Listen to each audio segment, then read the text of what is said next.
Hi guys, good morning. আমি আহিছো দীপাঞ্জলিহঁতৰ ঘৰৰ আজি আপোনালোকক দীপাঞ্জলিহঁতৰ শাক পাচলি খেতি কুঁহিয়াৰৰ খেতি এনেকৈ কৰিছে আপোনালোকক তাক দেখুৱাই দেখিম আপোনালোকে চাই থাকিব মোৰ চেনেলটো কুঁহিয়াৰৰ খেতি দেখুৱাইছো তো যা কুঁহিয়াৰ চাবা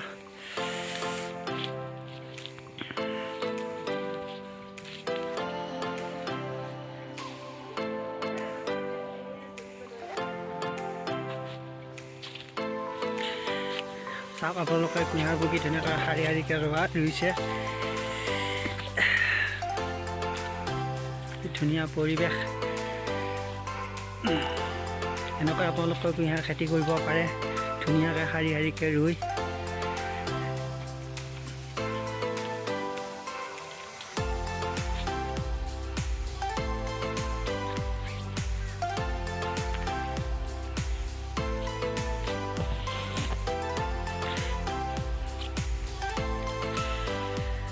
Hi guys,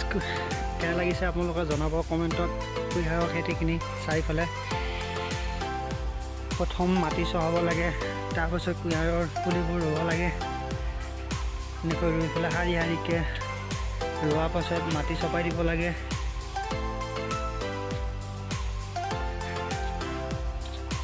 তাৰপিছত এনেকৈ যেতিয়া ডাঙৰ ওখ হ'ব এনেকৈ বাঁহ বান্ধি দিব লাগে বাঁহ বান্ধি দিয়াৰ পাছত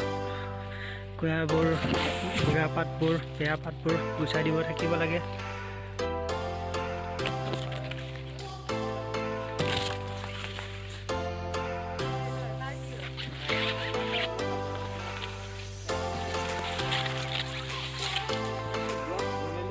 এয়া লাই শাকৰ খেতি আপোনালোকে চাই থাকক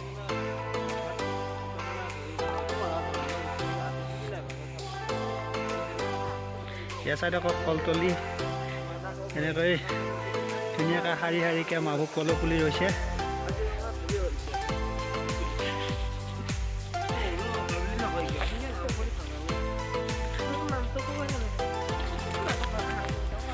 ইয়াৰ চাই থাকক কি টেঙা এইটো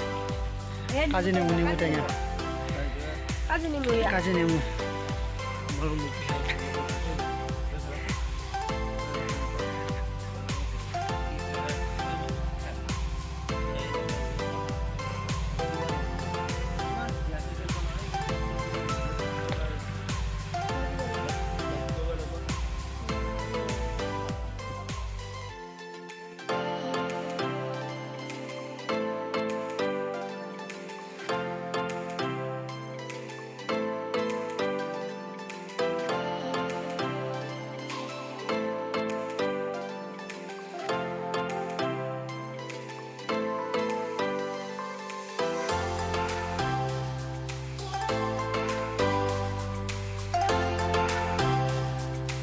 কেনে পালে আপোনালোকে চাই পেলাই মোক জনাব কমেণ্ট কৰি জনাব আপোনালোকক মই দেখুৱাই আছোঁ সৰু সুৰা এখন ধুনীয়া বাগিচা ইয়াত বিভিন্ন ধৰণৰ খেতি বাতি লগোৱা হৈছে কুঁহিয়াৰৰ পৰা আদি কৰি কলগছৰ পৰা আদি কৰি টেঙাৰ পৰা আদি কৰি